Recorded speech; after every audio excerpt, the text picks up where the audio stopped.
following announcement has been paid for by the New World Order. They ain't wearing Christmas. Woke up this morning, got yourself a gun. Your mama always said you'd be the chosen one. She said, one in a million, you got to burn the shine. You're born under a bad sign with a blue moon in your eye. Woke up this morning, all that love had gone.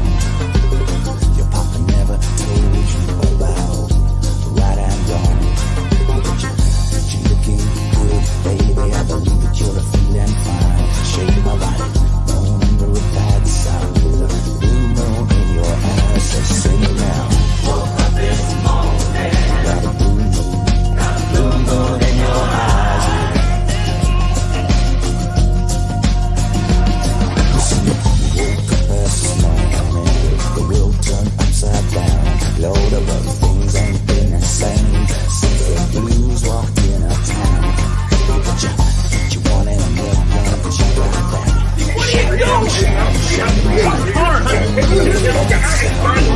Blue moon in your eyes. Woke up this morning, got yourself a gun. Got yourself a gun. Got yourself a gun.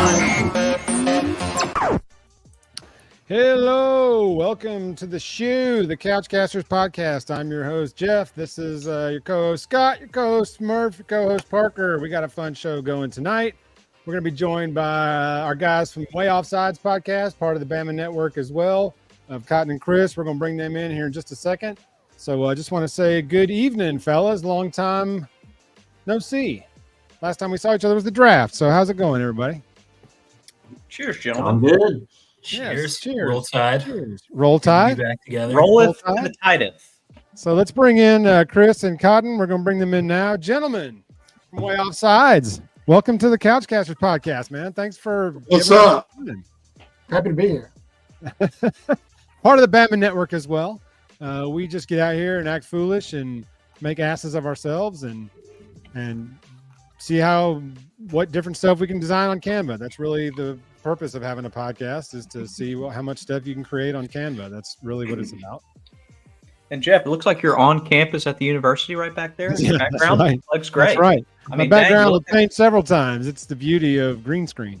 I want to know the NIL deal that you got to get that. I mean, that's just absolutely awesome. I'm taking sponsorship openings right now. So, all right. So, Waaaay Offsides, Chris, tell us a little bit about you.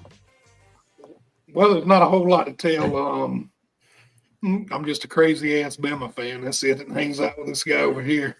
There are no. I was raised a Bama fan.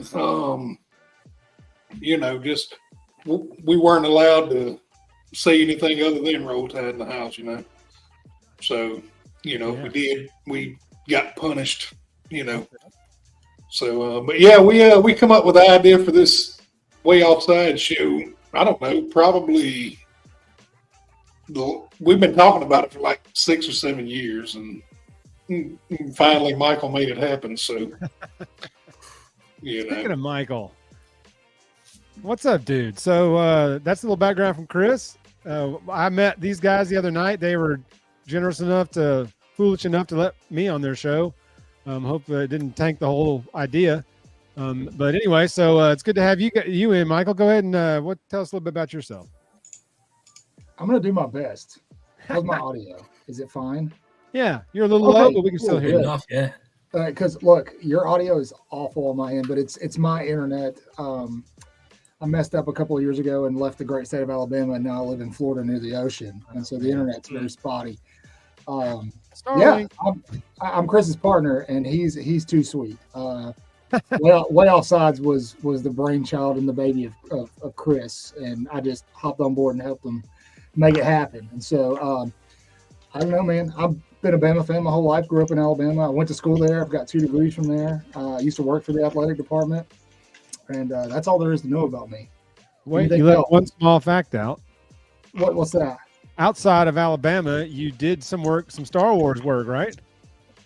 Well, yeah, so I write for one of the large Disney fan sites, and a lot of that content is Star Wars, Marvel, stuff like that. That's what it I write was, for Disney Inside the fan site. Magic. I thought it was and Star Disney Wars, Guy. but Disney fan site.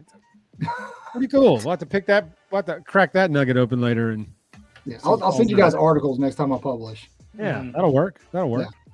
That'll work. Well, I did not graduate from the university. I graduated from AUM in Montgomery, but I've been a Bama fan since probably about late 80s.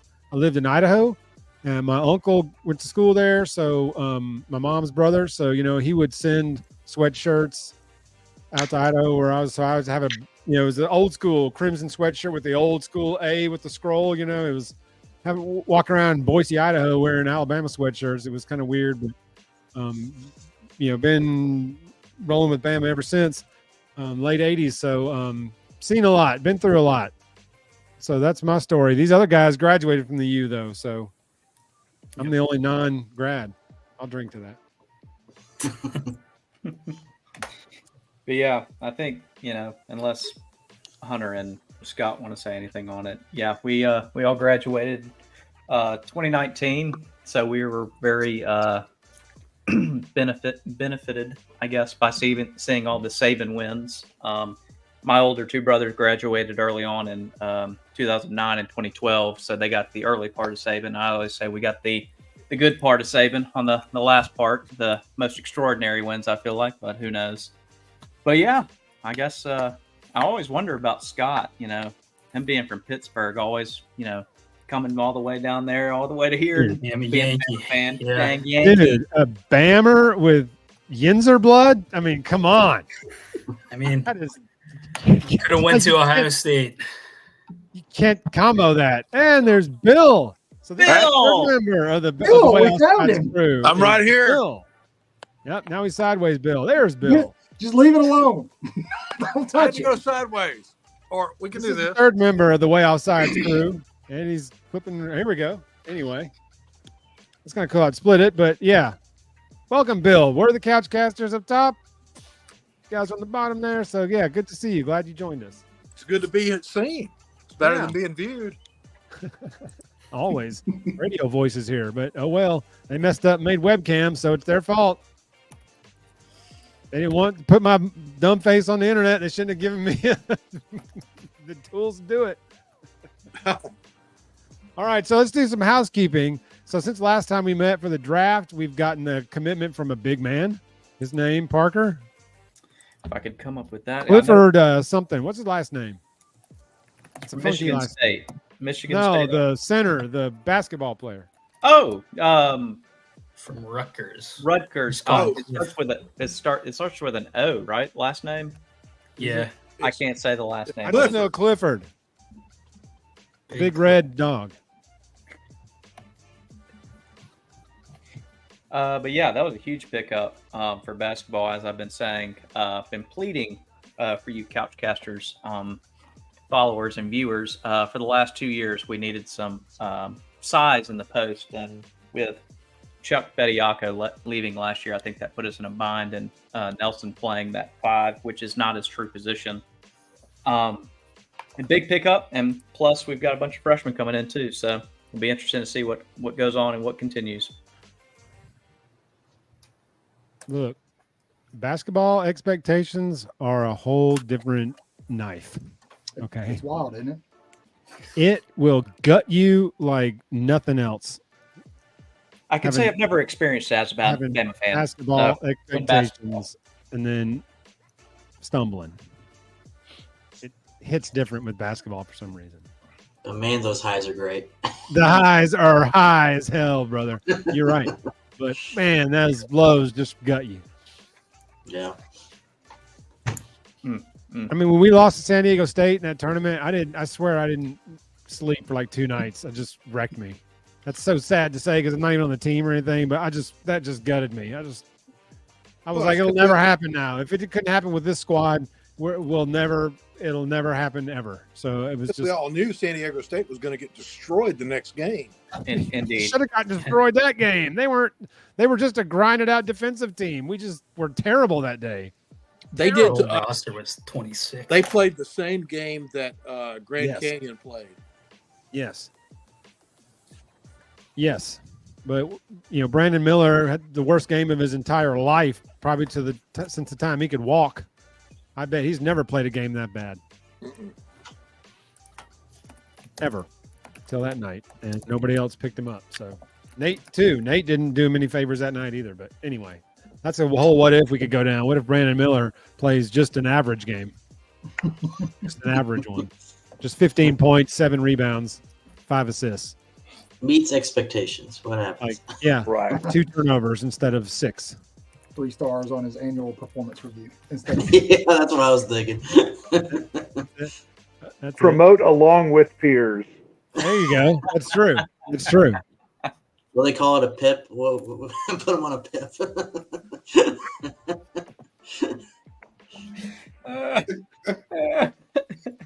Yes. I'll drink to that. Cheers, everyone, by the way. If you have a drink, cheers to guys for joining us. Cheers to everybody for just getting in the space. Cheers to Roll Rick Tide water. for creating this space to connect people that just love to talk Bama and talk sports. So cheers to I everyone. still love the time when Hunter showed his Coors Light on the video and StreamYard blurred it out. blurred it out. I was like, oh, copyright, and It's like our second show, and Hunter gets us flagged for copyright infringement. Like, well, that was quick. showing the beer. Oh my I'm waiting for it God. to happen, guys. It's coming. At some Oh, point. yeah. Oh yeah. At some point. I have so much copyright material, like on the screen right now. There's 2 of them. Dude, yeah, I heard the intro, and I'm like, how'd they get away with this? I don't. Numerous times. Hey, I Numerous give times. credit in the description. I give song credit in the description. So in my mind, that clears it. I can do whatever I want with it once I credit the Sure, artist. you don't owe the Sopranos anything. No, Nothing. No.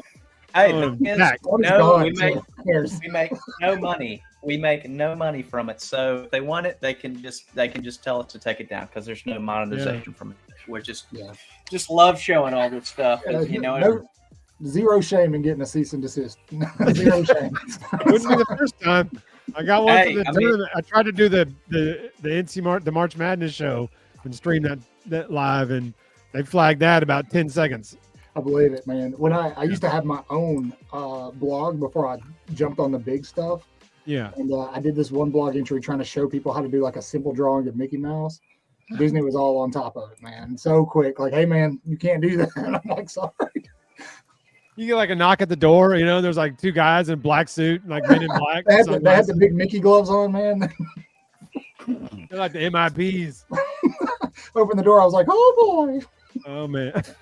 and you were like, why aren't y'all chasing pedophiles? You're chasing me. I'm drawing art. I'm about to say, I'm trying to promote your stuff. I'm a fan. I mean, seriously. Chris ain't making it through this. He's going to die. No, it's I'm out. He turned the hat backwards like Sly Stallone and over the top, so it's Oh, man. flip. now that's a good one. That's a He's good got the throwback. forearms, too. He's got Parker, those you got it? forearms.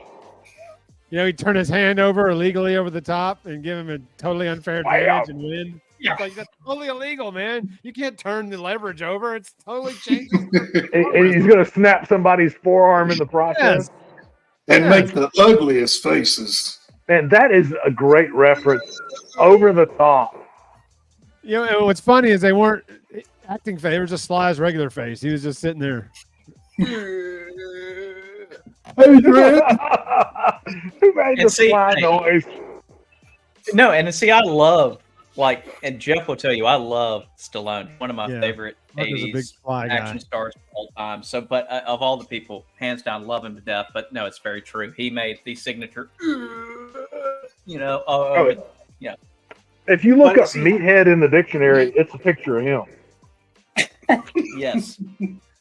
Yes. Anybody else need an Bill. interpreter when you watch movies with him in it? Say Like, what? I really struggle to hear what he's saying, like to understand him. Oh, yeah, it's understandable. You just got to get used to hearing every third word. Well, it's a lot of mumbling and He's on Starlink, so he comes in and out. Adrian, Amen. Oh, there he is. There it's you a go. Philadelphia version of the Schwarzenegger. I don't know who just did that impression, but that was actually pretty good. I'm impressed, man. Pretty good. Whoever did it, you could be a good sloth from the Goonies. Another deep cut. Next, we're going to go to Raising Arizona. Oh, don't you do it, young Nicolas Cage? Don't you do it? So many social engagements. Oh, so little gosh. time. So little time. So little time. So anyway, so that was the basketball news. I think we got some football transfers in, a couple of defensive backs and offensive linemen. Obviously, depth is key. Defensive back has been hit very hard in the portal in the offseason. So bodies. I don't know much. Oh, here we go. What if Bo Jackson didn't get hurt? That is the ultimate what if. Yep. That's a good one. That's a good one. Hey, prior to that, what if Bo Jackson had actually gone to Alabama? Well, okay. It's not your turn, Bill. Yeah. Hey, let's just. Bill's really bad about getting ahead of himself. I'm the old man in the group. I got to go back in time. You got to keep them reeled in. If you notice in the Bo Jackson 30 for 30, they never released the Alabama coach that told Bo he wouldn't play for 2 years for fear probably of his own safety. Yep. Yeah. But there's some jackass that told Bo Jackson that, and the rest is history. I've heard the name. It wasn't Mal Moore. It was somebody else on the offensive staff. Ken Donahue. It was Ken Donahue, and I'll say that publicly.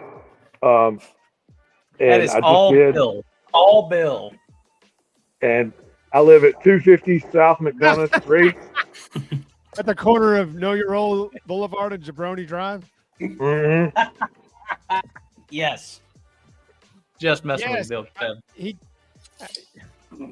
probably did. It was, man. He did. But you know what? How you whiff on that, but whatever. We might get a second shot at a Bo Jackson. That's true. Not that. Yeah, that's right. Round two. There's a linebacker. Is he a linebacker? Yeah, it's a linebacker from somewhere up north, like Chilton County. Okay. But no, I think he's actually Ohio area, but he's Indiana-ish. He's a linebacker. His name is, I think it's Vincent Jackson, and he goes by Bo. Just coincidence, I'm sure. Yeah. Yeah, we might get him for 2025. Is he also chiseled out of stone? For a 16, 17, 18-year-old, yes. Okay. I don't think he's as large as Bo, but the picture I saw was like a young Bo Scarborough. I'll take that. I'll take that. Bingo, Scott. I mean, him coming through the middle, he's going to knock somebody's head off. Beautiful. I hope so. We need some physicality in that position. We need to keep some physicality in that position. We got some now, but we need to keep that going. I really like the offensive line guy from Michigan State. He's huge. So you think he may be our new center? I think that is a fail-safe almost. I'm glad you I think mentioned Brailsford that. has to start. Yes. I think he has to. Yes. How he played last year, top 3 at the position in the country. But, I mean, looking at experience depth, they've addressed it. You know, every transfer portal addition has been experience depth. So, I don't know. I mean, can't complain. A guy that started 18 games at Michigan State coming in, like, he'll certainly push someone on the interior defensive line or offensive line. Sorry. So it's definitely positive.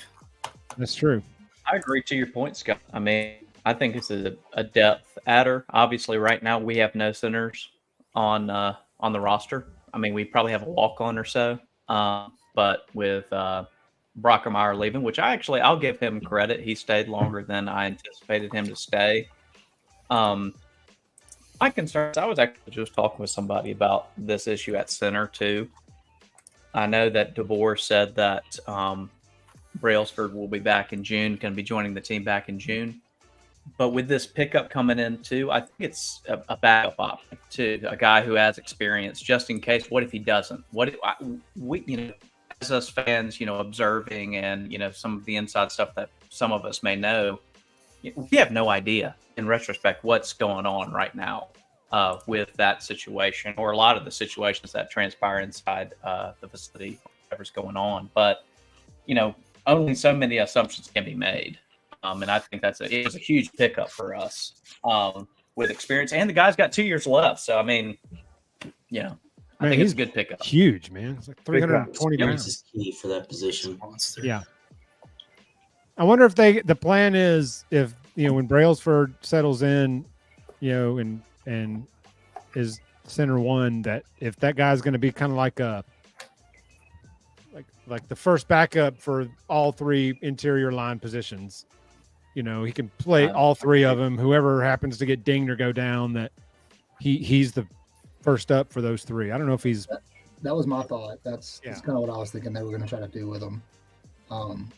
I'm really enjoying the way DeBoer's using the portal, not necessarily to bring like the highest level of talent, but to really like just solidify the depth of the team.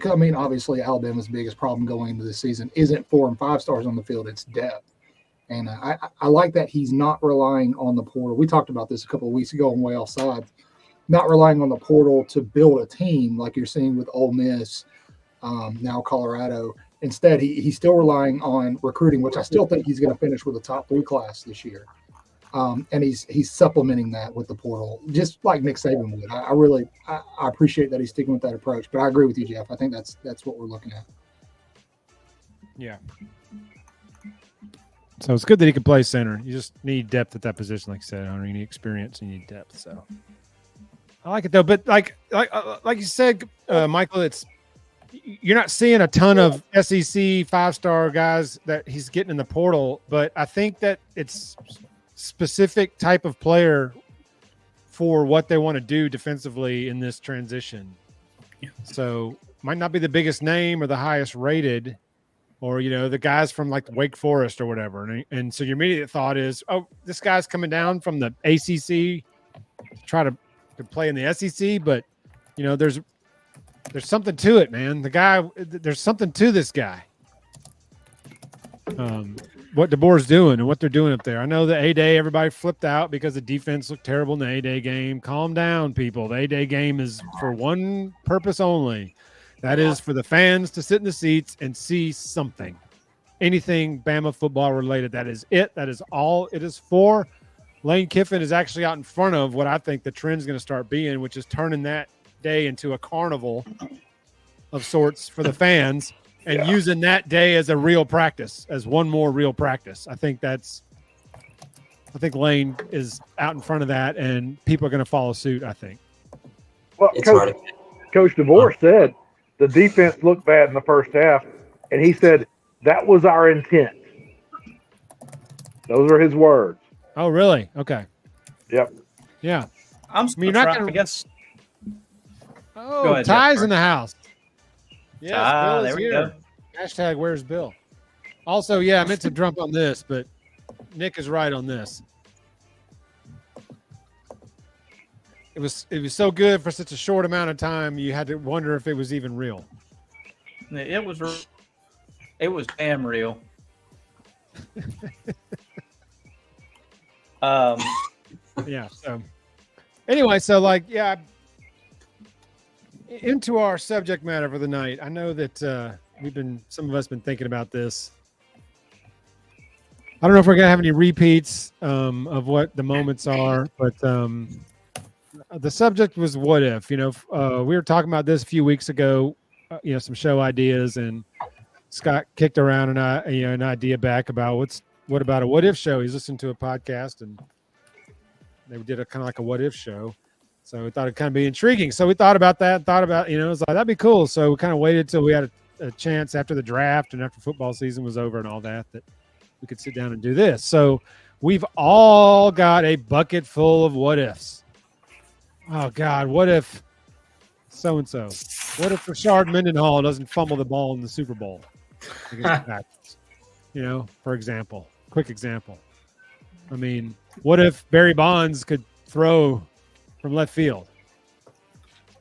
You know, there's a lot Barry of Bonds didn't take steroids. Thank you. I was literally about to There's go a lot right for there. I him. was like, Yeah, but even if he didn't take roids, he still would have won 5 and 6 MVPs. He was better than everybody, even when he wasn't roiding up. But when everybody else started roiding, he was like, "Well, I'll roid and still be better than everybody." I mean, the gap was here, and then everybody started roiding, and so did he, and so the gap he just went with it. So anyway, that's just a sample of what if. So I'm going to let our man Michael start us off tonight with his what if. As a guest of the show, we'll let the guests go first. So Michael, I'm going to turn it over to you. Thank you kindly. Much obliged. So my what if, man, is what if, let me preface this. There's a lot of talk right now about Ryan Williams being to Kalen DeBoer what Julio Jones was to Nick Saban, right? And Julio Jones gets a lot of credit for being that wide receiver that kind of kicked off Bama's run of wide receivers. That's a fact. I think, what if Tyrone Prothro never broke his leg? Would he be the one we're talking about like that instead of Julio Jones? Chris got so excited. Did I take yours, Chris? He got so excited. No, you didn't. But I knew it was going to come up. That is a great what if. I mean, really think about it. I mean, first of all, Mike Shula deserves a good Lord. I'm okay. Taking out a prison sentence for having that dude in that Florida game where he broke his leg. But I mean, really, what if that never happened, man? I think the guy was amazing to watch. Everybody remembers the South Mississippi catch. Oh, that catch. Right. That team was on to something with Prothro out there. Mm-hmm. And as Vern Lunk was called him, agree. Pro.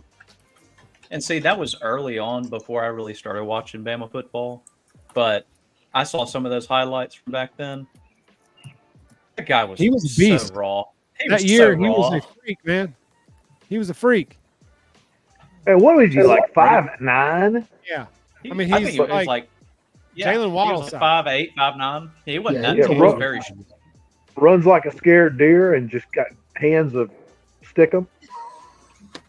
Pretty much. I think Stickum was still he was incredible. using them then. This is interesting because even if, I don't know, if Shula wins the national championship and then goes 6-6 the next year, looking like they did the next year, do they still keep him? I don't know. There's so many things going from this.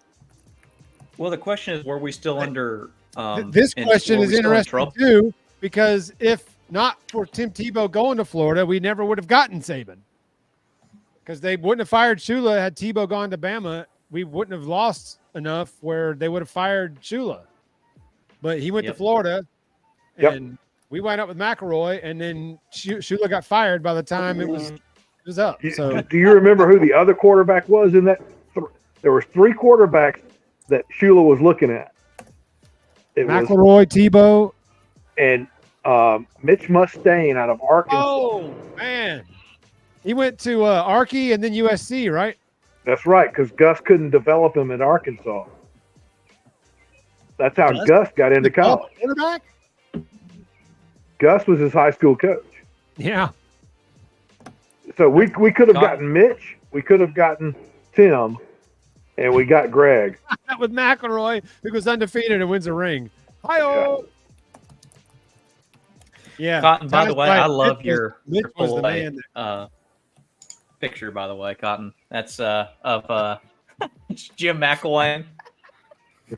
Every time I turn my camera off, I'm doing illegal stuff. So it's that's hilarious. Of course. Hey, I took that picture. Every time you put that picture on, you're doing illegal stuff. seriously. It's like Gary Shandling from a distance.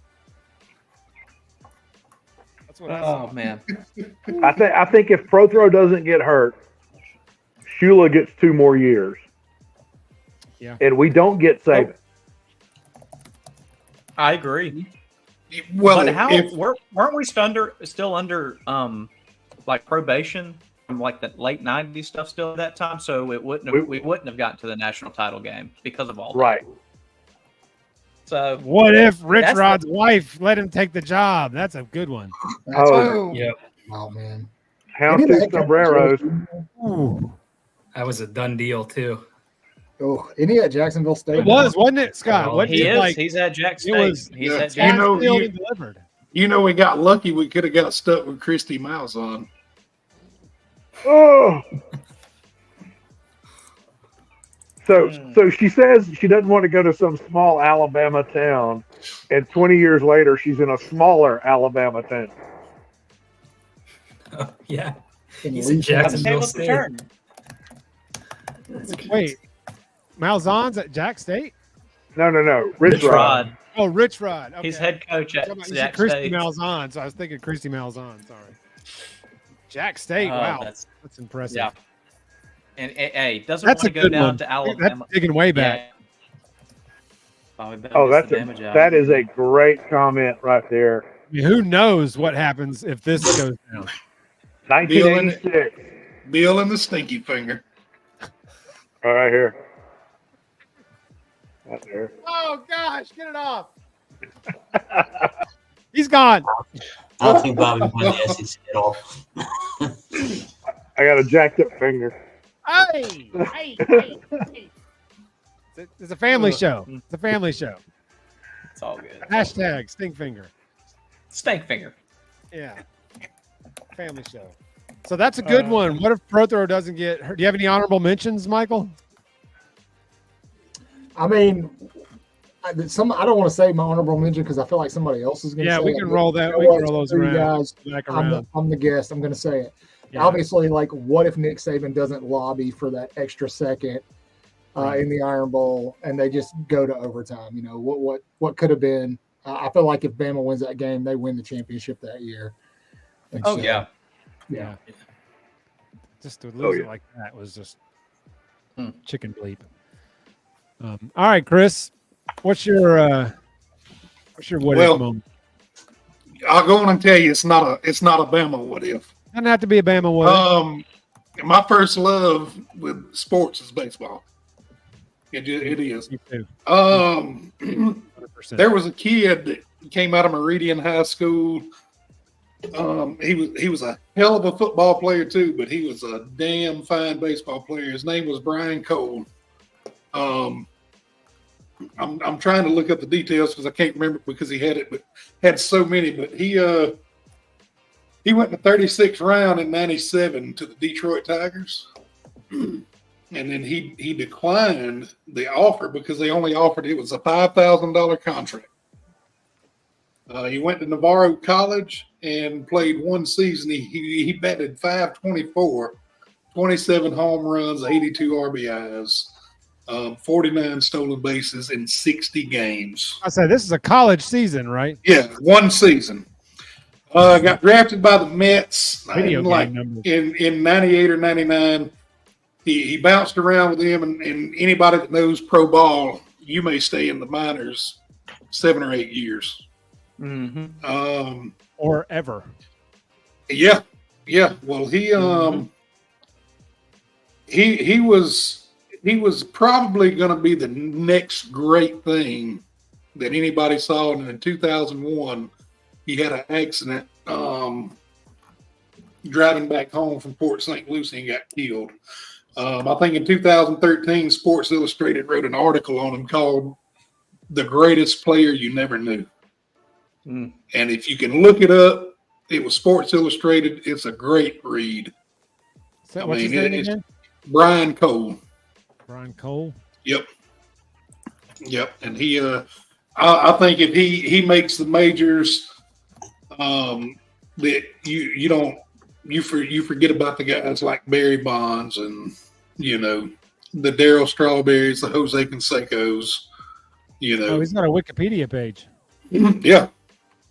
All right, I'll read up on So that. and as far as an honorable mention, I was going to say Prothrow. So Mississippi.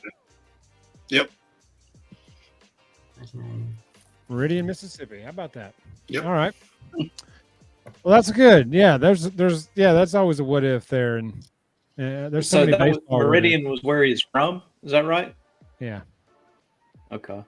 You're muted. How old was he? You're muted. He when he died, here I've got it right here pulled up in front of me. He was 22. 22. Yep. So, Young. You know, I think that I'm glad you brought that up, Chris, is because there seems to be a lot of those stories, you know, of those small town southern. The guy from Philadelphia, Mississippi, went to Oklahoma and played for 1 year, and it was going to be the best that never was. The name. Somebody. It literally is Marcus Dupree. Marcus Dupree. Yes. His son, his son was at Bama for a tick.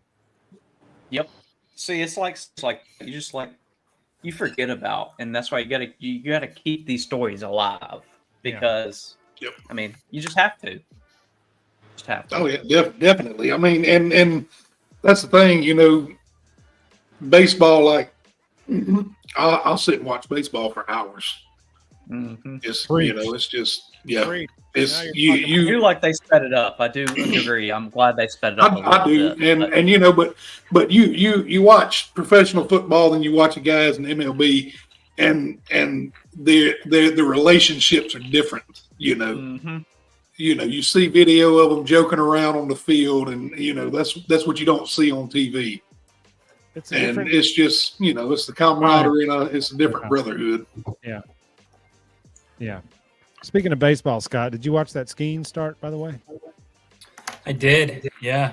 Did you watch when the Pirates completely fell apart and almost blew it? That's that like every night. So that I did. I did like that reliever. They took Skeens out, put that guy in, and he K'd the first two guys in like 6 pitches. And then it was like walk, a double, 2 runs in, walk. And it was like all fell apart.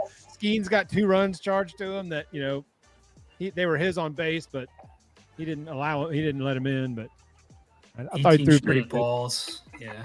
He was a little amped up, couldn't locate his another day in Pittsburgh. But as far as first starts, would y'all be happy with what you saw? 7 Ks, averaging 100 on his fastball. He was blowing it by guys. He threw some sliders that were just nasty. Hittable. Yeah. Like they would start in the batter's box and they would break in and then right cross. And it was like, hi. And I was like, that's not even fair. Like you can't do that to people. I mean, he throws 103 at your eyes next pitch. Yeah. Next pitch goes on the black. You're just like, good God. So your eyes are done. He's going to be doing that for a long time. The guy's a freak, but yeah, he'll be fine. Just get a little baseball talk going. All right, Mr. Bill. Hey. What is your what if?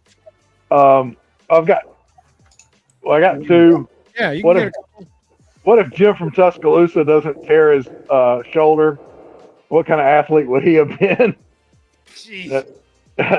No, seriously, my number 1 is, and I mentioned it at the top of the show, what if Ken Donahue doesn't tell Bo Jackson, you're going to sit for 2 years? Oh, God. I mean, it is insane the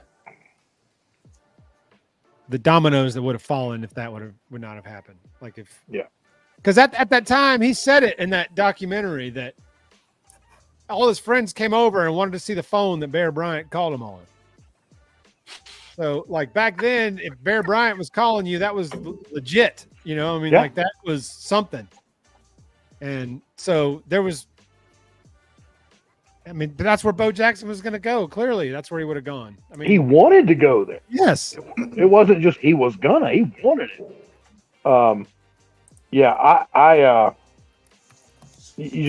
You know what that assistant was doing. Trying to see how hard he wants to work. Yeah, it backfired. Big time. Immensely. Bear was probably still going to retire within 2 years of that.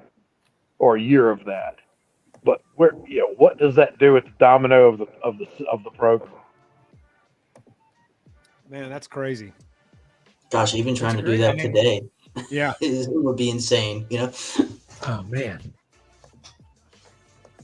Now here's another Bill. I'll bounce off that too.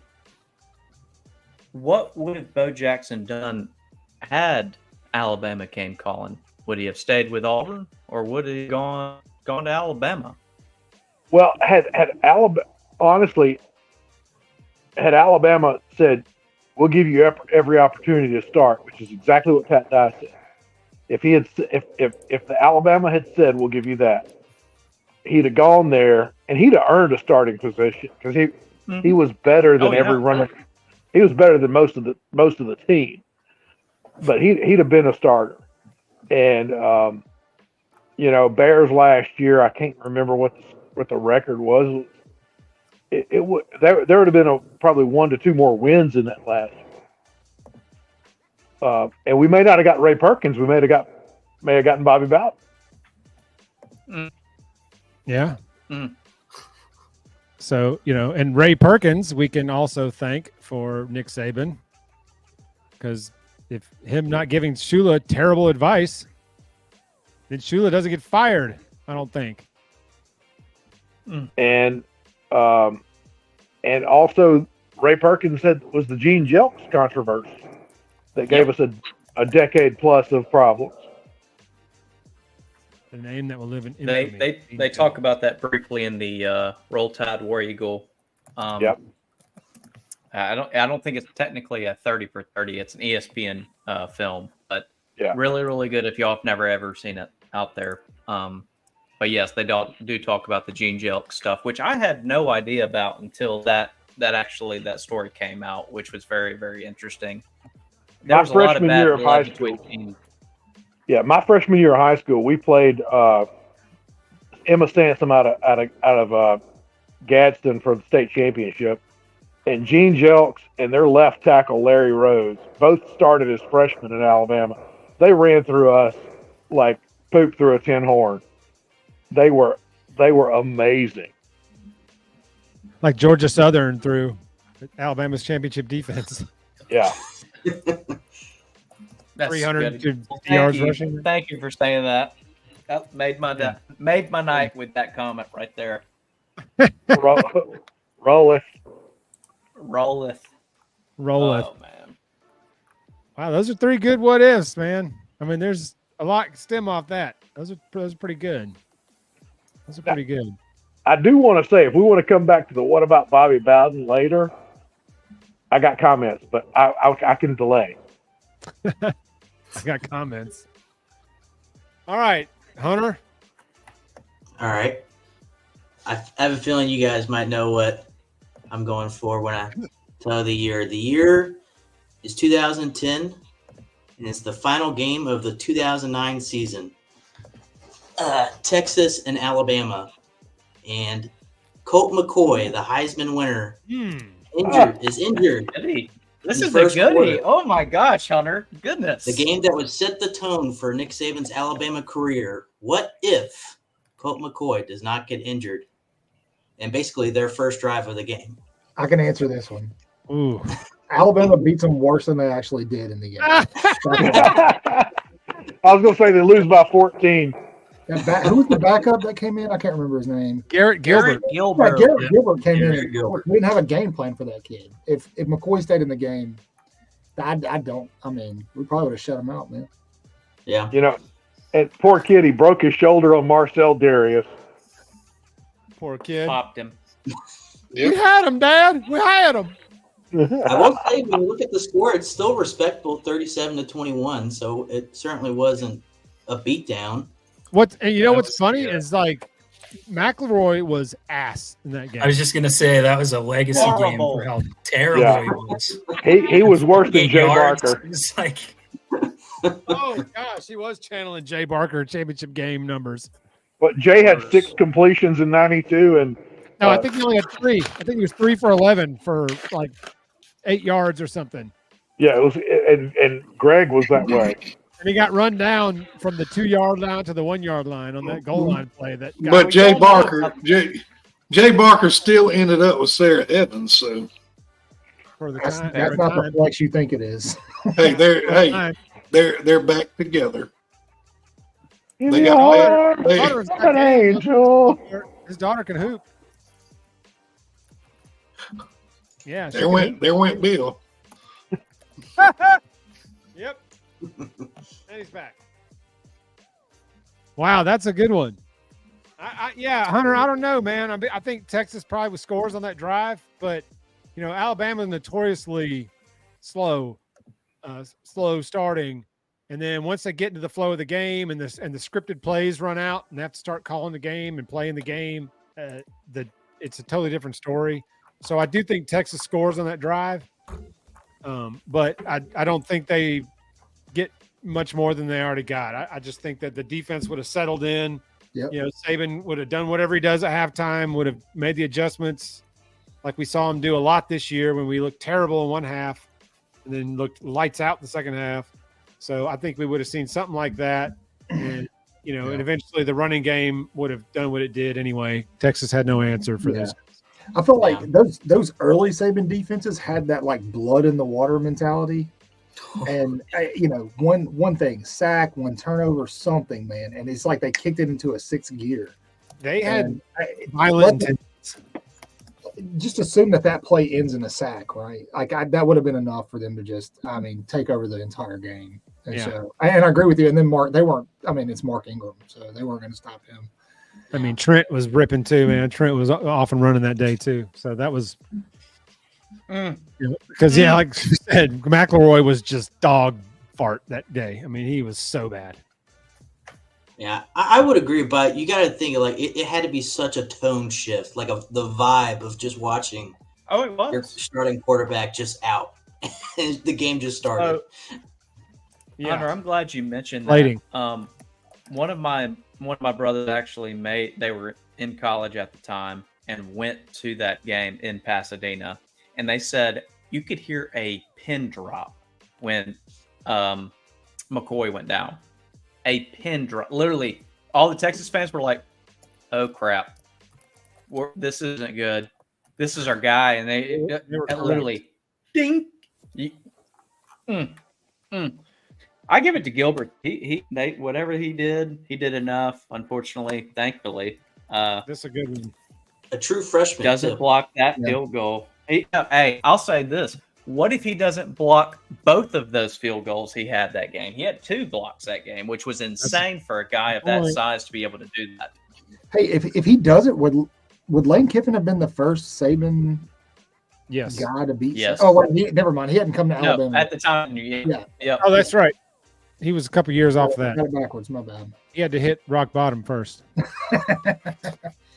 Joey Freshwater. We'll see a year later. I miss Joey Freshwater. Yes. Speaking of Lane Kiffin, does anyone know the real reason he got ran off from Tuscaloosa? Does it rhyme with Schmiston Fabian? I believe so. Did she just cancel her Twitter account again? Is that what happened? Well, when pictures start surfacing. Bill, are you okay over there, buddy? Yeah, I got a phone call and everything just disconnected. Sorry, guys. Yeah, okay. You're good, Bill. And I don't know what I'm doing. You win a chip, I think, if this never happened.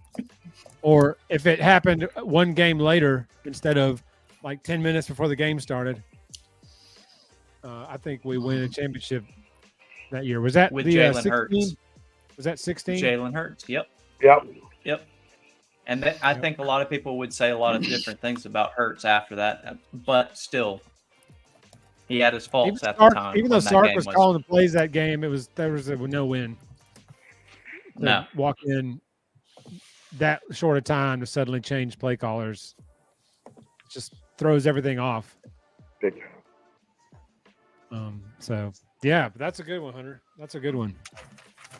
Certainly, Texas fans, I know what they think was going to happen. They thought they had us. Well, they made that poor kid throw 65 passes or something. He threw 4 picks. I wish that even was quieter. The Rose Darius Bowl. picks one off and throws the kid in the dirt. He made up there 65. He was like a true freshman. He was like 30 of 65. Just thrown to the I wolves.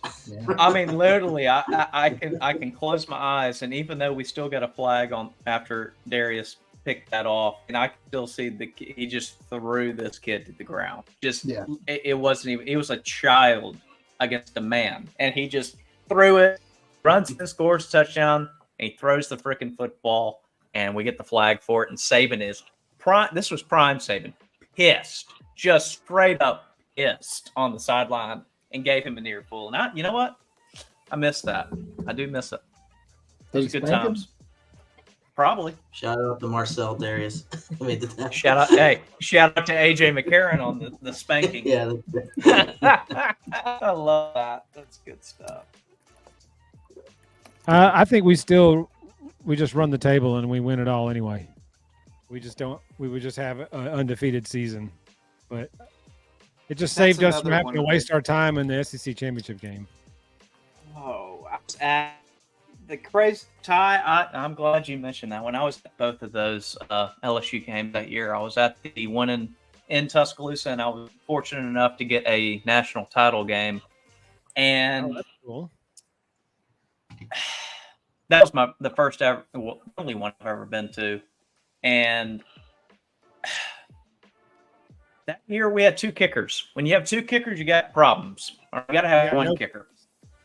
Exactly. Especially holds true for kickers. The quarterback phrase especially holds true for kickers. If you got two kickers, you got none.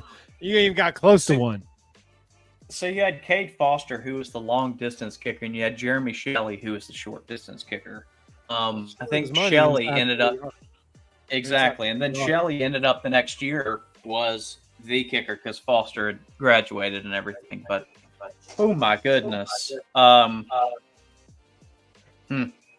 first game was something, and I can't believe it ended. There was more things. There's a big what if in that game too about making the two field goals. What about the call being an interception when it was actually a reception? Possession or tie goes to the receiver, right? Yes. To Michael Williams.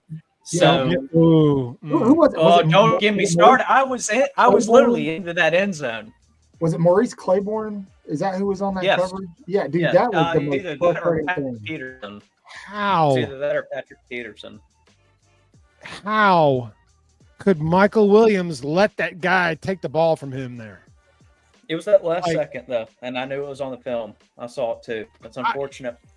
But you die before you let a 150-pound defensive back rip the ball out of your hand there, and you're a 275-pound tight end. You die before you let somebody take the ball from you right there. And he just ripped it right from him. And, I was just, Michael Williams, what are you doing? I don't dare. Even if he's got leverage, you don't let it go. He make him lift you up on top of him with the ball. That was that one hurts. And then me riled up. Y'all remember it had to happen for Bama to get back in that game because didn't Pitt lose or somebody lose in the last game of the season?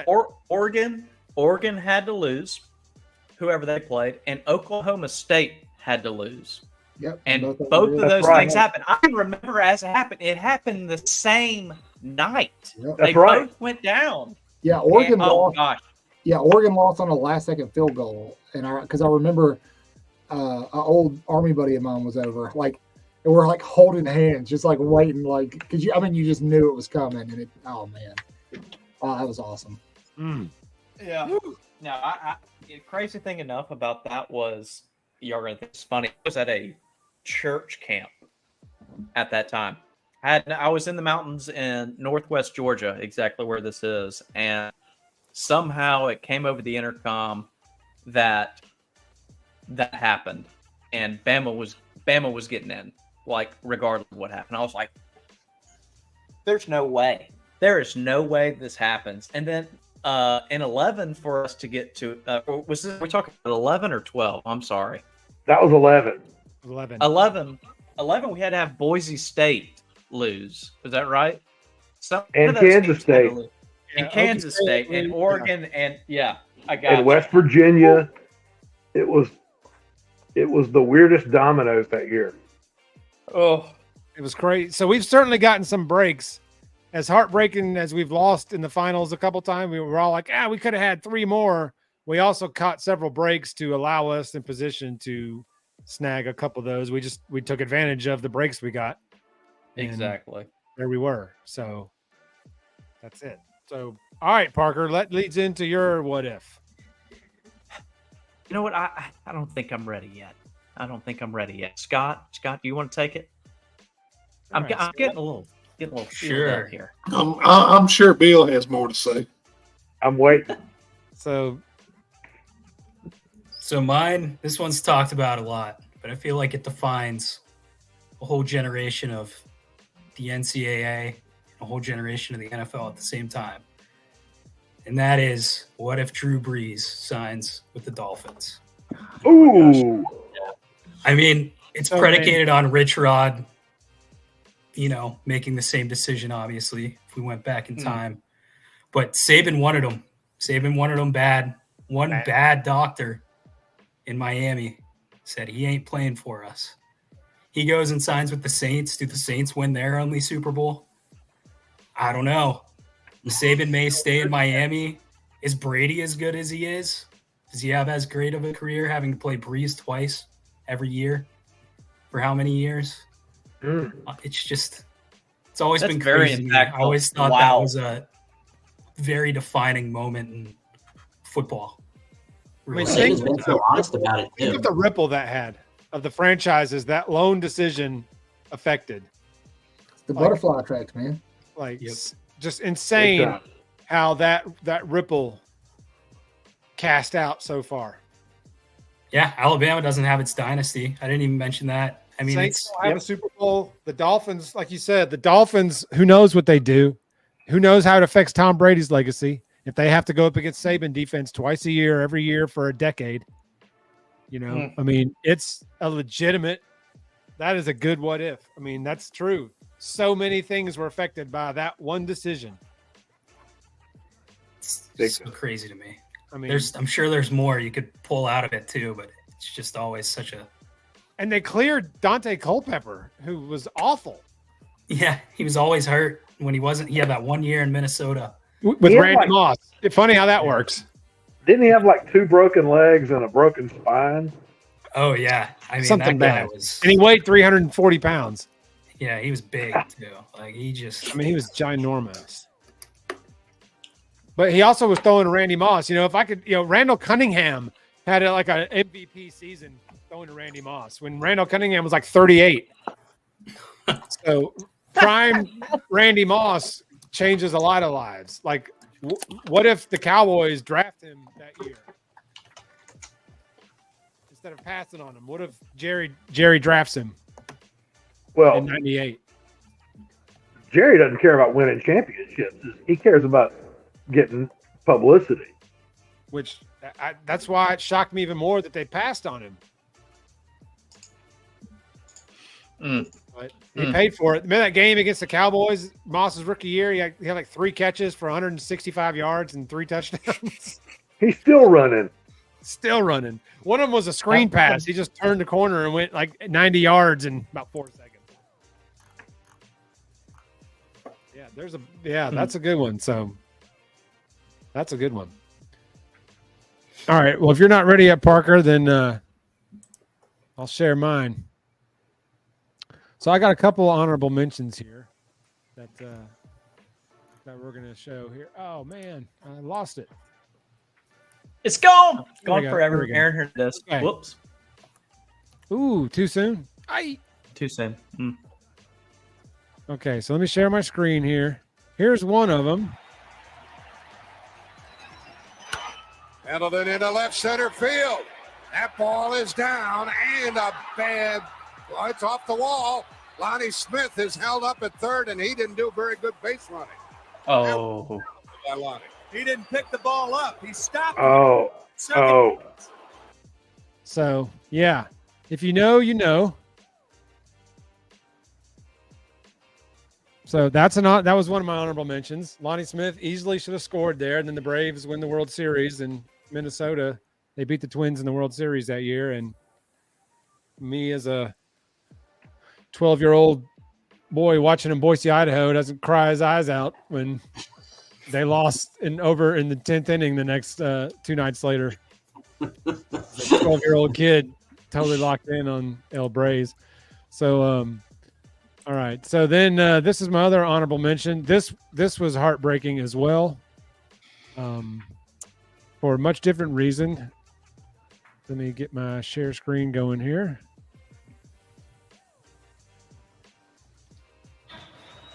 Bottom of the 9th inning. He would want to bunt this right here. Third baseline to make Brocious field the ball. Oh, I know. 2 on, nobody out, and the bunter Right here. Throw to first, Scott. Throw to first. There's the double play. Throw to first, you moron. No other play.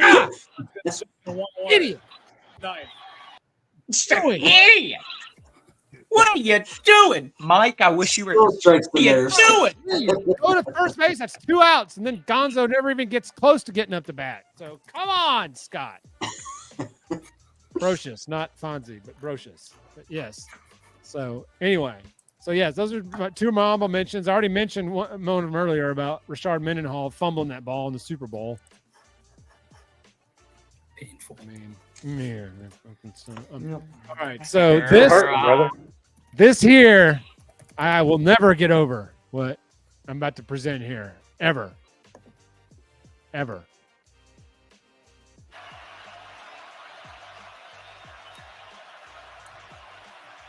From the pocket. Hurts steps up and delivers in the middle, but it's behind Gary Dieter. Catch the ball! What are you doing? He actually had Dieter. him here by Gary, stepping up into the son of pocket. a- He buys some time. Look at this. And then eventually has a nice throwing Look at leg this. to throw this football. Nice job. He doesn't quite get across the line of scrimmage. No, that's a catch. He needs to Look at catch that ball. Fine. God bless it. Oh, Doing? don't do that to me. You should Look at say Saban. like by Ah! Hurts, it's just execution That was the that drives pissed Nick off of. Saban. Now, It's transfer wide explain- receivers, man. let me explain the significance of why I can't let that go. You know, if y'all remember that game in the second half, we had no first downs until that touchdown run Jalen had late in the fourth quarter. But we may have had 1, maybe 2 in the whole half. But I was going down the drive by drive, play by play, and it was 3 out, 3 out, 3 out, 3 out, 3 out. You know, it was Jalen at his vintage roll to the right, bad pass, roll to the right, bad pass. You know, and so we left so much time on the clock to where Clemson wound up running like 99 plays in that game, including the last drive where we were gassed. 2016, if you guys remember, that was the best defense I've ever seen. And I know the 92 squad and some of the older school folks, that defense would have 2011. slaughtered anybody they went up against in any era. They scored a touchdown in every game. The physicality Yeah. and the speed and the relentlessness of that Yeah. squad, that defense was, maybe the numbers weren't as good as previous years in terms of yards per game or whatever, but that defense was nasty, was the nastiest that I can remember. And I was around for the 92 squad. And even the 09 D led by Rowe was nasty, but these boys led by Foster were nasty. And all we needed in that second half was 1 first down.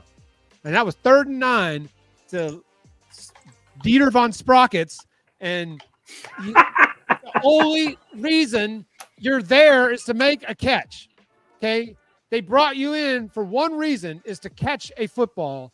And the one shot you get, the one chance, we call your number this one time and you doink one off your chin or wherever you doink it off of. The idiot. And then, of course, punt. And then the rest is history. Clemson has just enough time to drive down the field and score, and we lose. Costing Nick the 15-0 season, costing us back-to-back rings. That crushed me. That crushed me as a grown adult. I just remember sitting in my living room. That one hurt. Just crushed not when he dropped that ball. I was in a rage when he dropped it, but when they scored on that last play and it was over, and I knew it was over, it just was so deflating. And I remember that night my feed kept buffering.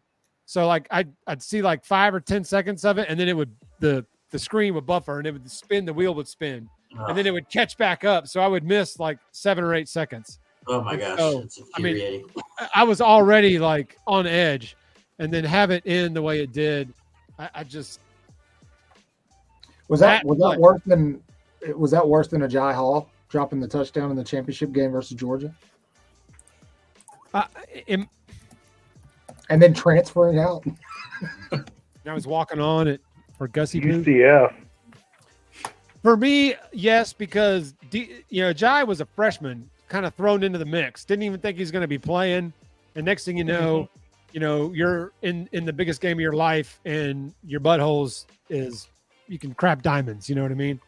But turn coal into diamonds, as I Peter say. was like a senior grad transfer, so he had played 4 years at Bowling Green or wherever we got him from. It was Bowling Green, man. I mean, but he was like 24 and he was married and had a kid, or he was married. I mean, this is a grown, this is an adult. Yeah, he had a doctorate degree. Yeah, he was their equivalent of Hunter Renfrow. We had to take PTO for that game just to play. I mean, he would like. I think that was the whole thing. We thought he was going to be a plug and play like a Richard Mullaney, which happened the year prior, and that was a great pickup. Yeah, that's a good one. Well, a lot of things don't happen if Fran sticks around, but yeah. Jeff, I'll do an honorable mention just on yours right here.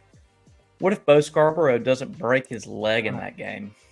Oh, he was cooking that game, baby. He was eating. Dude, he was moving. They were not stopping him.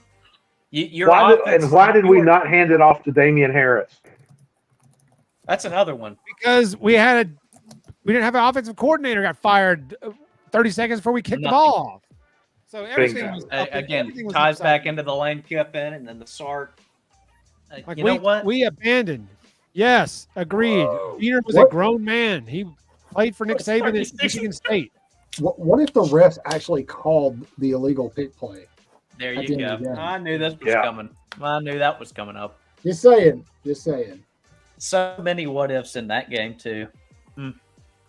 There's a ton of what ifs in that.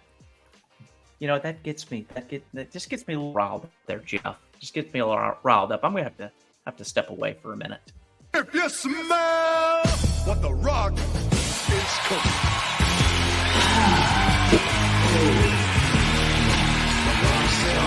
You know what grinds my gears? Because see, the Rock has already answered this time and time again. What the hell is going on, man? Grind your gears, buddy. Know your role and shut your mouth because the people's champ is ready to talk.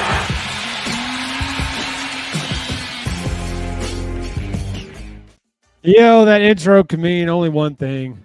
That means that Maverick is in the house. Maverick, this show was really tailored towards you, pal. What grinds your gears, man? What if? What's a what if scenario that really grinds your gears, buddy? You know what grinds my gears? I've heard a lot of stories tonight sitting in the background. You know what? It's pulled on a lot of heartstrings, but I look back. This year, 2014. Let's wind it back 14 years. 2010. Oh, 14 he's going. November. 14 years, November, around Thanksgiving.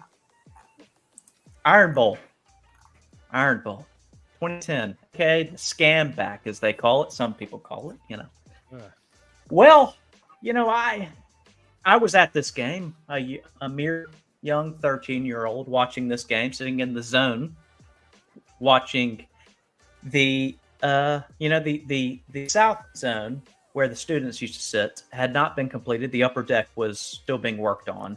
We had just won our national title, and Auburn was on a roll here. Alabama had lost 2 games, but we were determined to whip that butt. And if you look at the first half and the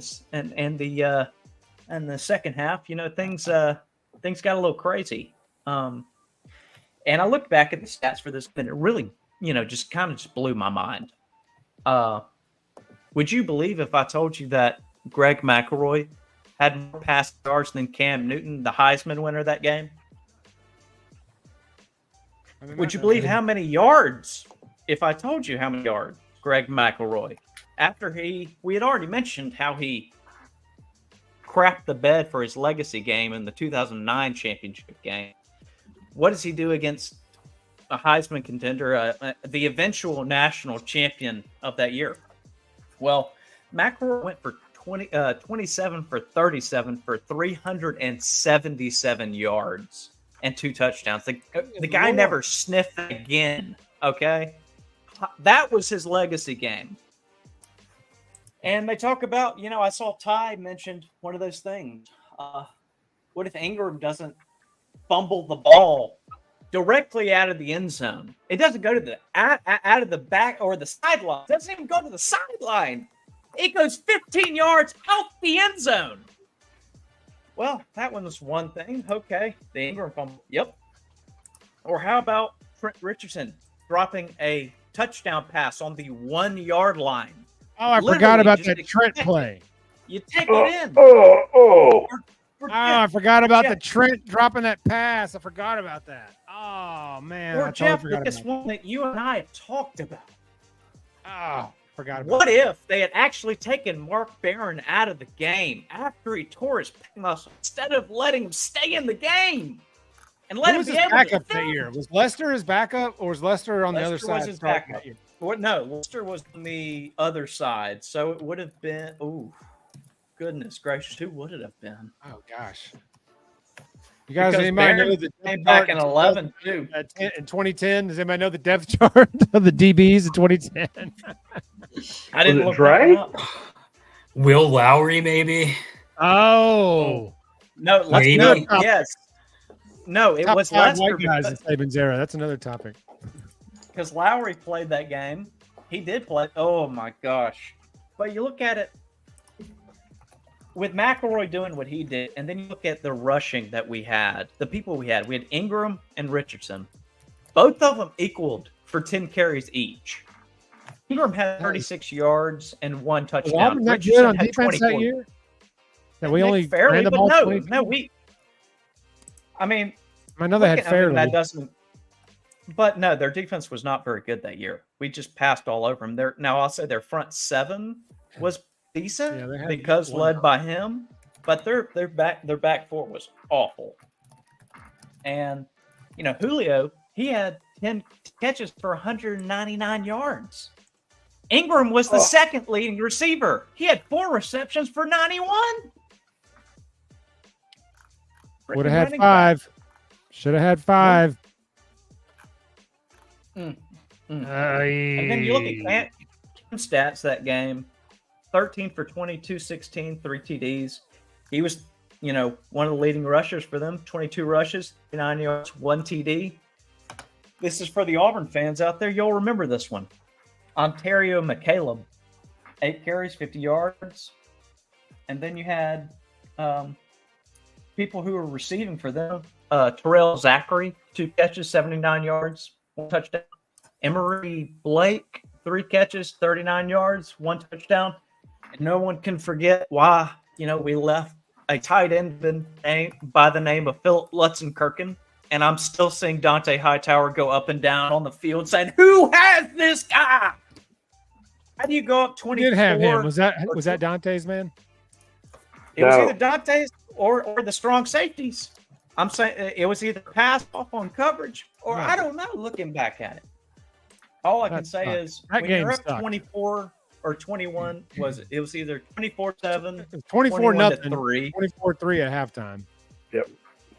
You just that kind of multitude failure has stuck with me for 14 years. At 13, I'll say this: 13, it was closer and hurts a little more too but being there in 2010, that's what hurts. That's what hurts.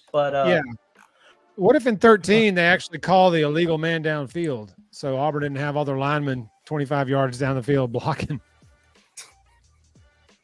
Doesn't know.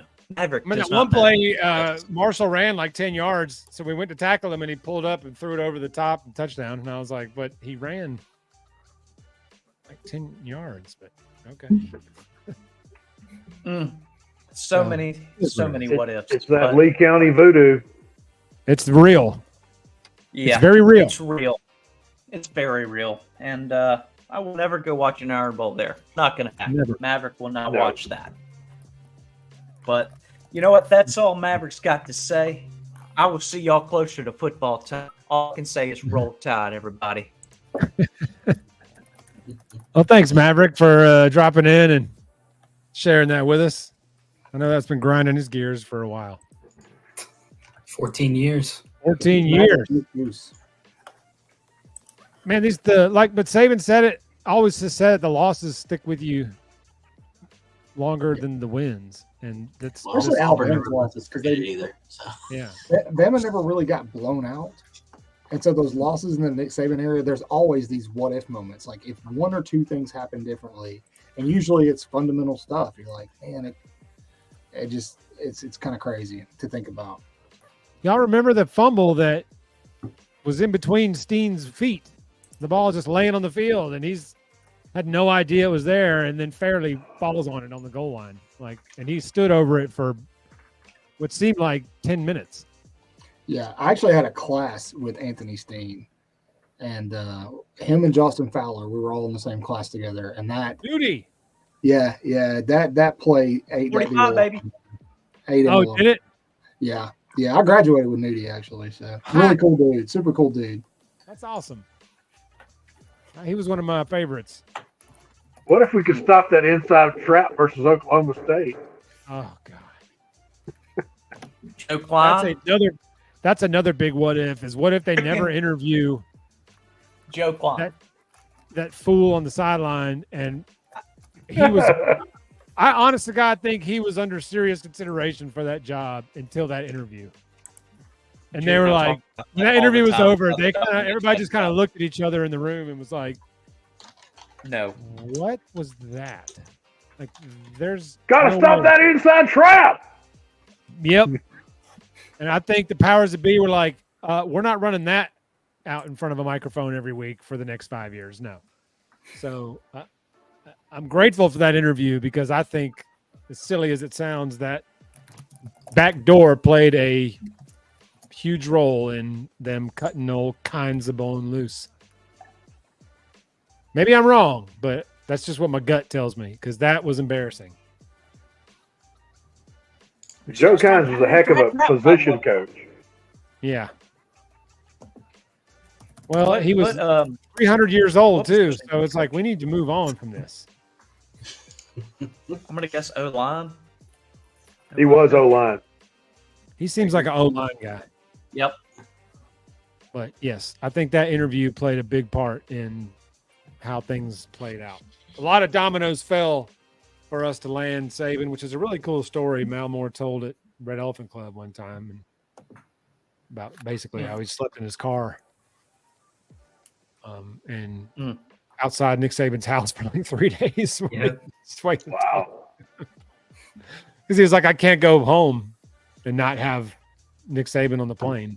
They'll Wouldn't answer his calls, so he waited for him to go grab the newspaper. That was that. The rest is history. Ty really likes Mark Price, the old guard for the Cavs, I think. He keeps mentioning Mark Price in the comments. Is that's not the same guy that went to Artie's Angels? No, he's talking about Mike Price, but I'm giving him a hard time because he said Mark Price by accident a couple times, but Mark Price was an old white boy. You know, I may get us set up where we can do a live show from here. It is. Don't play with my emotions, Chris. I mean, hey, it's right around the corner from me. Just sign the contract before you go. And be sure to wear shoes. This is not a probably a good barefoot idea Harry. to not use the company credit card to pay for the strippers and the beer and the cocaine and stuff. I mean, wait, was there cocaine involved? The tide was a rolling. Definitely not in Florida. Hunter, the time was a rolling. Sorry. I'm sure there was nothing there. Nothing at all. My lips are all numb. Bill, the good guy over there, like, what are they talking about? I know. Bill's like, I've been to Florida.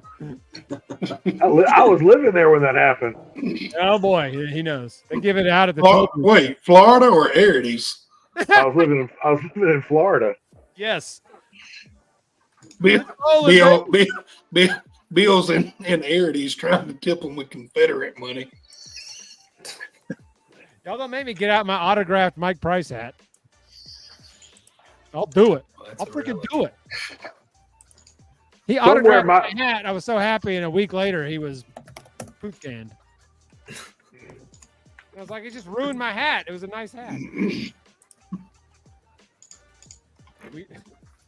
We lost Michael. That broke me, man.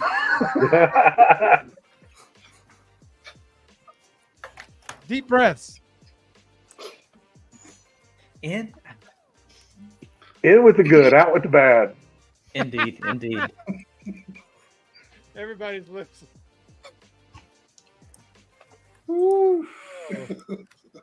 They messed up giving us internet, cameras, and microphones. That's I know, man. their own fault.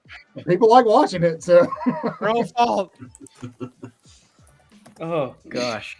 Yeah, those are some good what ifs, man. There's a lot of things, a lot of dominoes falling for a lot of these what ifs, man. Oh gosh, they all revolved around Bama football, so that's why I was trying to stick in a couple other ones. Ty had a good one. What if Brandon Miller doesn't play the worst game of his life in that game? Agreed. Or what if all that storm wasn't surrounding the team or him? Does he play a little more loose? And who knows what happens? That's a good one. That we did bring out. That's a good one though. God, there's just tons. Man, there's so many. What if Waddle doesn't get injured? Does Devontae Smith win the Heisman? Make his name? No, Yeah. I think Mac Jones wins the Heisman. If Waddle stays healthy, I think Mac Jones. Yeah, Waddle would have split the vote easily. Walking away. The fact that Sunshine got second place in that Heisman vote's a crock of poop anyway, too. What if the Patriots had a decent offensive line when they get Mac Jones? What if they don't hire a lifetime defensive coordinator to be Mac Jones' offensive coordinator? Don't even freaking get me started with Bob. Maverick's about to come back. You mean Bill? No. That's not Bill O'Brien. It's Bill Bryan. He had no O. I know.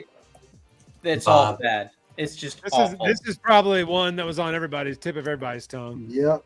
But there's really no point in this because we all know what happens if he's on the field. They had no answer. We saw it for him. before. I mean, they had no answer for him. Even that one when drives me nuts. Yeah. That one absolutely drives me nuts because you could feel it in the game, like they were starting to groove and vibe, and you could J-Mo was starting to, just get open. They had no answer for him. His speed, they had no answer for him. He cooked them in the SEC game, and he is lining them up in this game. I'm gonna say this, and y'all may disagree with me, but if you go back and watch that play, that ACL is Bryce Young's fault. Bad throw? It was a bad throw. He threw behind him. He had to turn, and it's landed awkward. Yeah. Yeah. God. Well, Bryce is still one of the most precise or precision accuracy quarterbacks I've ever seen. Yeah. No, but hey. What if Bung O'Brien calls a running play against Tennessee in the last 30 seconds? Oh God, you're going to make Maverick come back, please, God. There's a lot of what ifs in that game. What if Saban does not hire Pete Golding and Bill O'Brien? What could have happened? Wasted it for 2 freaking years. God bless America. Back up. What if he doesn't hire Tosh Lupoy? Yeah. Another one. That is thank you, Bill. Thank you. Have you guys wrapped your right head? in the same stratosphere. Because we got Pete Golding because Tosh wasn't ready to be a DC. Neither was Pete. No. Somehow he made it 4 years, and several 50-point games later, they finally moved on.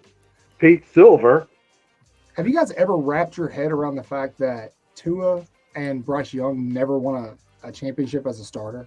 No. That's asinine. Why is that not nuts? It's the dumbest thing. Yeah. They should both at least have one. At one. I'm not saying in the 22 season, let's say we won a game or two. I still don't think we were there. 21 for sure we had them. We should have beat Georgia that second. Yeah. we should just think about this. What if we went back to back in 11-12, 15-16, 20 and 21, and also 17, including the other ones we won.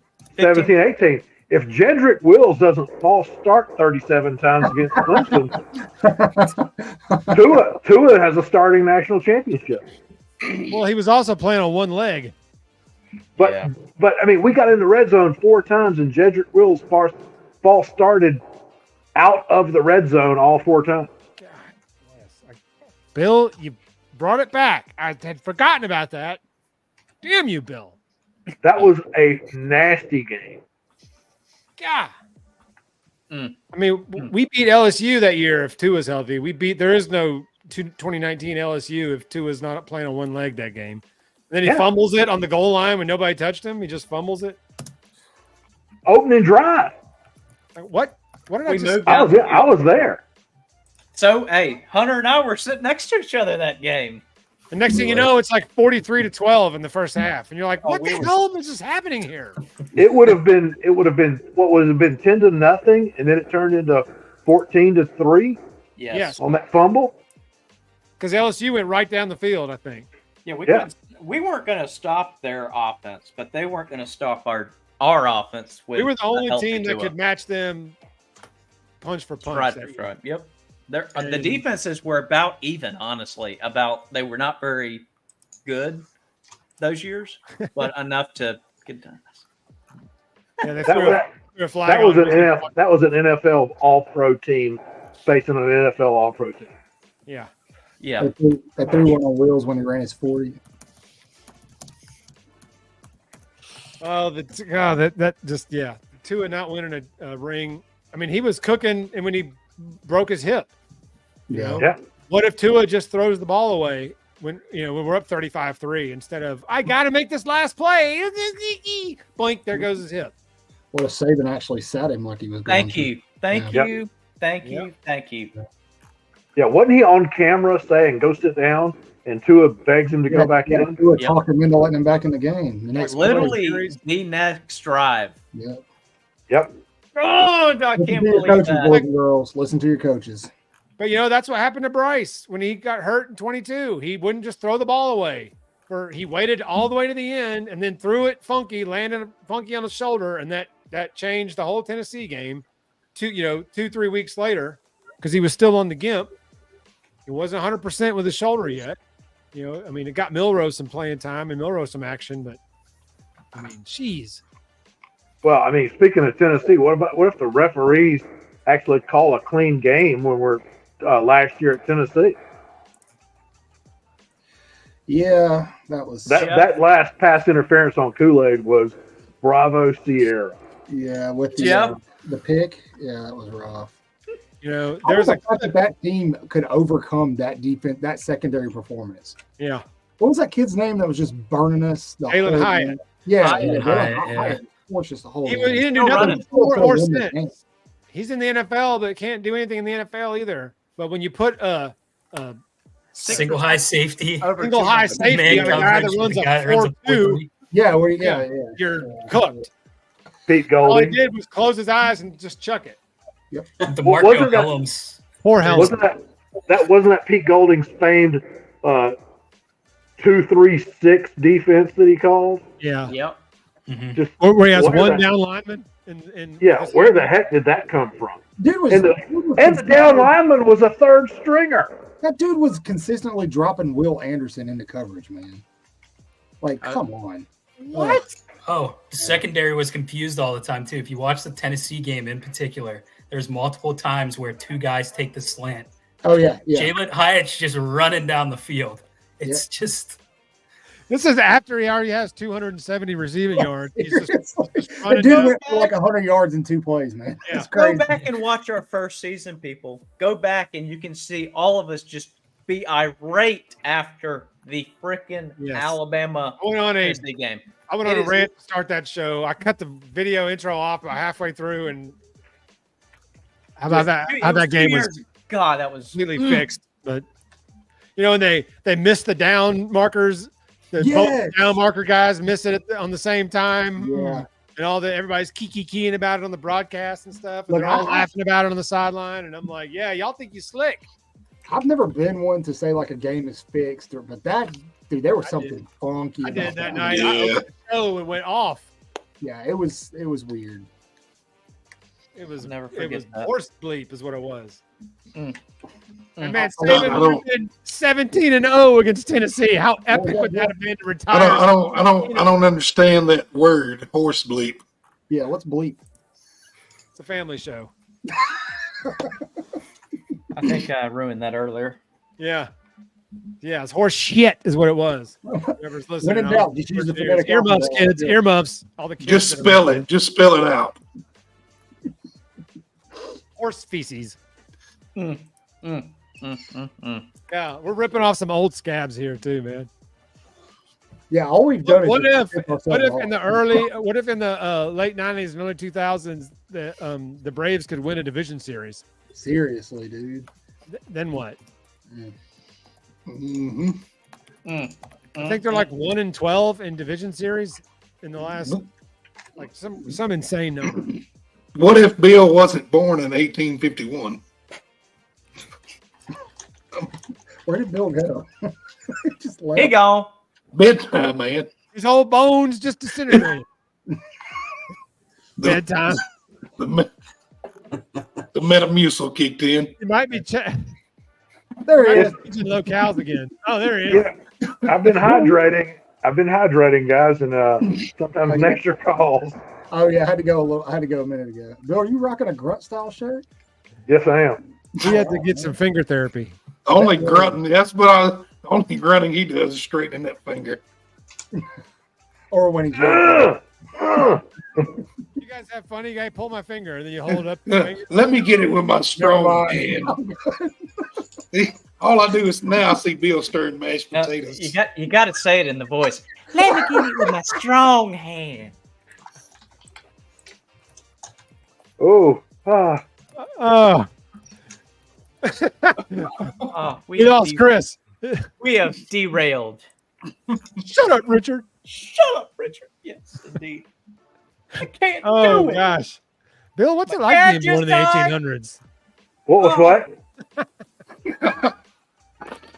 We just killed I said, what's Bambi. it like being born in the 1800s? Well, it's been really revolutionary. We went from using outhouses to flush toilets. It's been fabulous. Get to take a hot shower, shave all without. you kids with your HD. Your Yeah. Well, tell us about internet. Paul Revere again. I remember Well- we got running water and we liked it. Paul Revere was a wuss. If he'd been a real man, he'd have run. What was it like before light bulbs? Well, I remember when I discovered dirt. Was Jesus cool as a kid?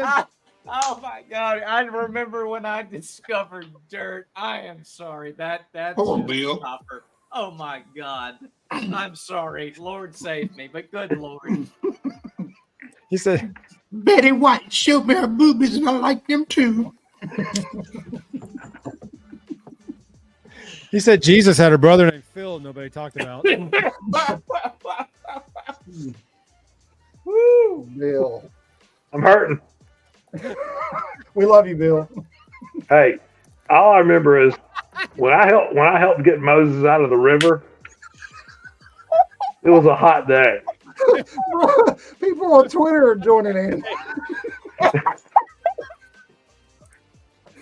Bill, did you see that we put a bounty out for you last week? Yeah, I know. I was hurting last week, man. I had a lot going on. Did everyone see? Y'all didn't get to see Bill's suntan from Jamaica, did you? I Yeah, wish. I went to Jamaica I went to Jamaica 3 weeks ago, and I sent Michael some pictures. He's got it. He got a very dark tan. It was amazing. It's faded. But we offered $100 for random people to just walk up and kick you in the scrotum. So that explains what happened last week. Man. Scrot slap. Everybody watches the league. You know what that is. Oh. I've been hurting all week, man. Thanks, Michael. But I mean, when your scrotum is 170 years old, I mean, they're just kicking the skin. Holy God! Oh. You should get some, Bill. You should get some scrotum Olay. It makes them younger. I'll try that later. With my finger. It's not the finger. Oh God. Oh bless us. Oh. Whew. Oh. Everybody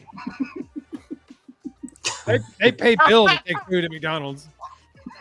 Double this. Bill said McDonald's was my idea, that bastard. It's supposed to be McDougal's.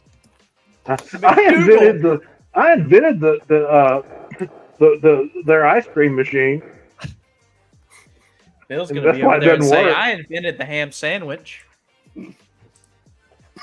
Oh. No, I was there when they invented the red stuff that goes on the outside of bologna. Interesting. Is there a joke to this, or are you being serious? No, just Probably. I think he's serious. He's 100%. I was there, man. I was there. I saw it. I was there in the stuff, I wanted man. to do it green, but I said it looked like gold, so I chose red. If they didn't put that red stuff around the outside of bologna, it just gooped all over the place. Oh dear God. I do that too sometimes. I hate that gooping. I don't like no gooping. I'll see my way out. That gooping is for real. I'll see my way out. Oh gosh. Oh, Bill. That was a lot of fun. When we started this show, I didn't think we'd be talking about a 107-year-old scrotum, but by God, it ended that way. Buckwheat gives us a thumbs up. This is this is like weekly. So 170-year-old scrotum. I mean, what does that even look like? No, we don't want to know. No. He's gone. Oh, it's a bag of dust. They look like Arby's roast beef. I've got something I want to say, but it's a kid's show. It's family friendly. So not a kid's show. Except for the 7 kids that are on it right now. Other than that. Some are trying to behave. Some of us are not.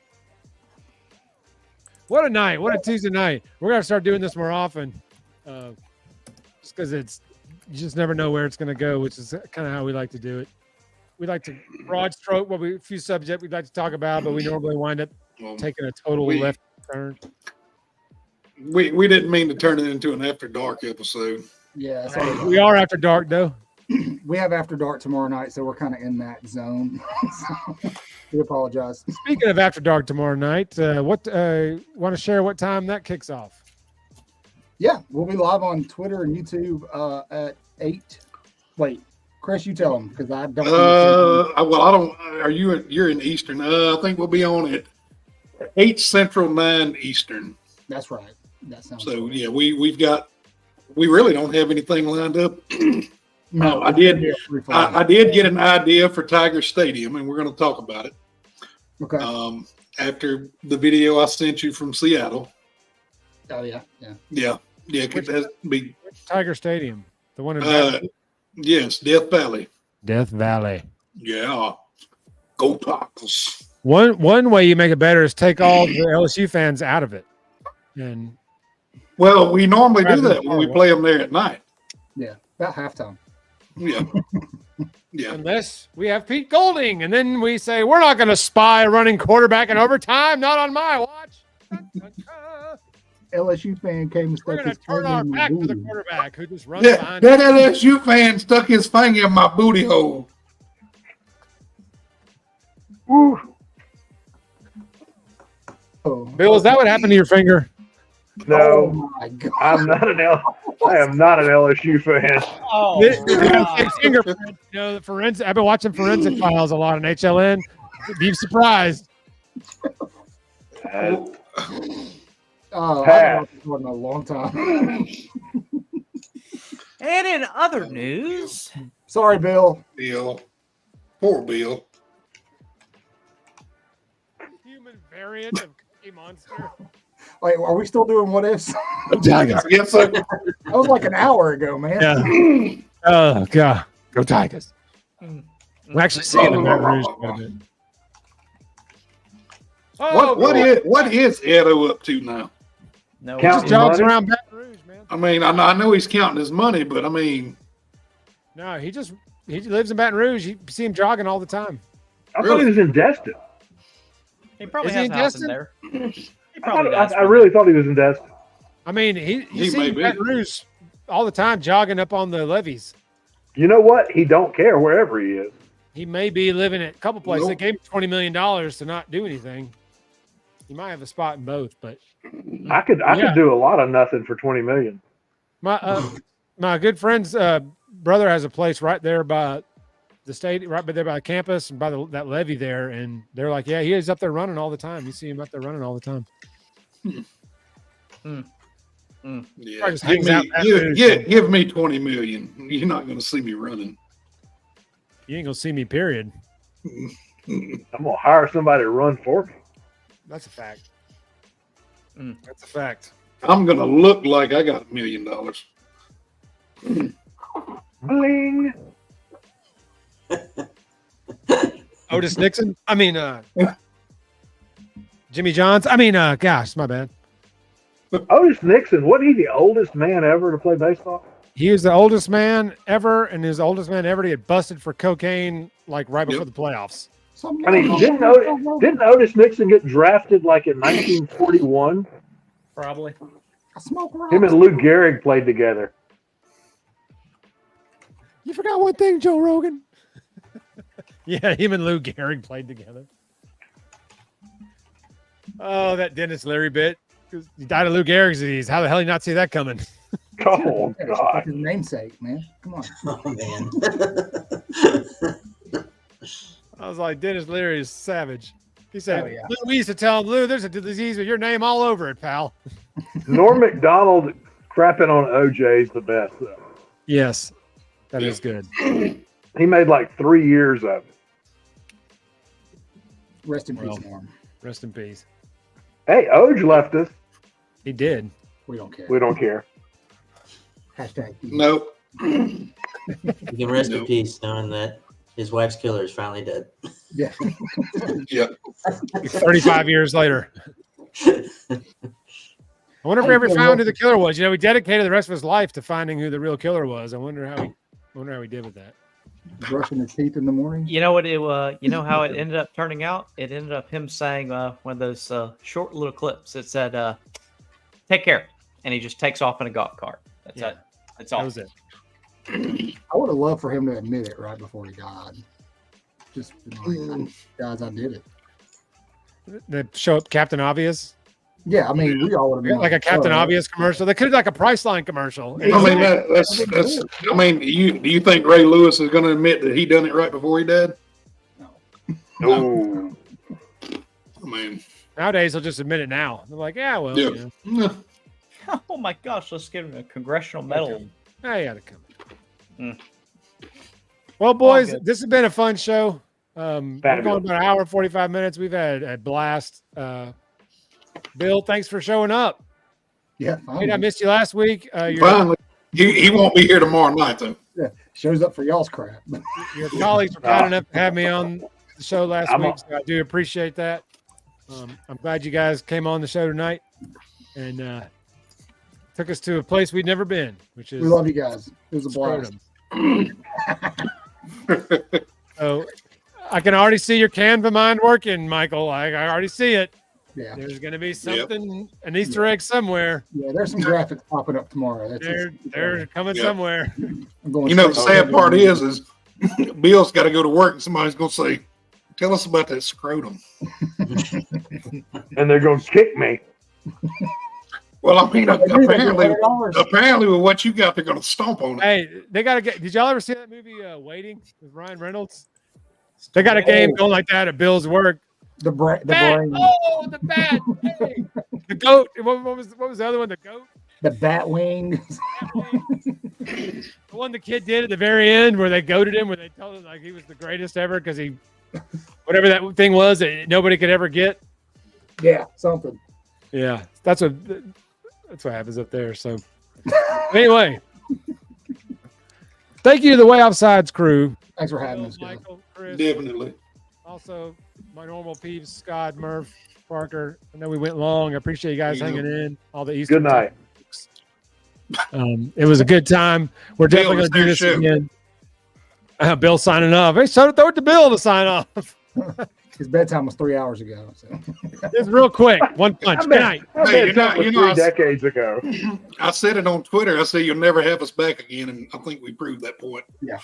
Thanks for having us. This might be the most viewers we've ever had, so we're going to have you guys back several times. We appreciate you guys. Thank you so much. Yeah. Enjoy it, fellas.